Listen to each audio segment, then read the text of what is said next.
Today, we'll delve into the fascinating world of globalization and its connection to urban spaces.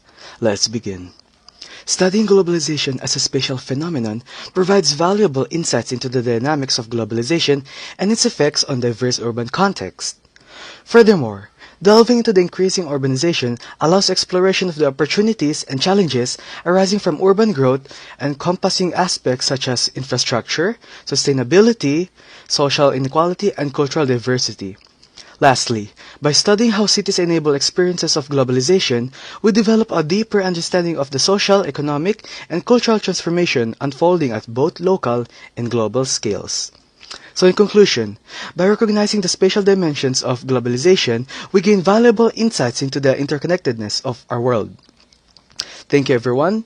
Remember, our cities are not just physical landscapes, they are living testaments to the power and reach of globalization. Defining the global city. So what are the definitions of global city? According to sociologist Saskia Sassen, what constitutes a global city is primarily economic. A city should contribute to the global economy, especially financial activities and major stock exchanges. In another perspective, a city can be called global based on the livability and quality of life of its residents. It can be called the global city if it is good to live in the city, if the public transportation is good, and if it is comfortable to live in that city. But instead of asking the definition of global city, it is better to ask, in what ways are cities global, and to what extent are they global? As of today, global cities have no specific criteria for definition, and defining global cities is complex and ever-changing. Indicators for global city. A global city is characterized by various indicators. Firstly, economic power refers to a city's ability to influence and control economic activities both domestically and internationally. Secondly, talent attraction and opportunity are crucial as global cities can attract skilled workers from around the world. Economic competitiveness is another important factor, allowing a city to compete with others and attract domestic and foreign investments. Centers of authority and political influence, such as international organizations and lawmakers, also contribute to a city's global status.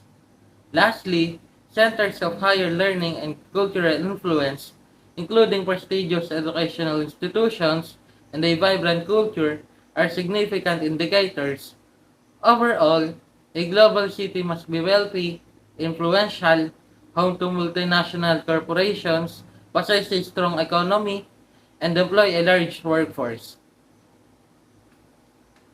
Though global cities could bring economic growth and prosperity to its citizens, we also must remember that globalization is complex and unequal.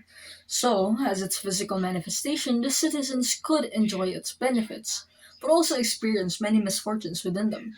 So it has its pros, but it also has its cons, such as its urbanization, its environmental impact, and its sustainability. High density living could lower carbon emissions, but it would also require good infrastructure and a lot of energy and resources to run. Global cities also attract a lot of negative intentions, such as terrorism, like the New York City 9/11 attacks. And its many inequalities also push economic disparity to extremes, through things like gentrification, driving out poorer citizens and making it more expensive to live in the cities. Again, globalization and by extension global cities are complex, and what seems to be a good thing could still have its many negative effects. What constitutes Manila City a global city? First, Manila City have been an economic hub between Western countries and Asian countries. It is one of the rising cities in terms of its economic power. Another indicator is its talent attraction and economic competitiveness. Manila is one of the top outsourcing destinations in the world because of its labor force. Thousands of college graduates that specializes in various fields such as IT, engineering, and accountancy. Connecting to the next indicator, centers of higher learning is present in Manila.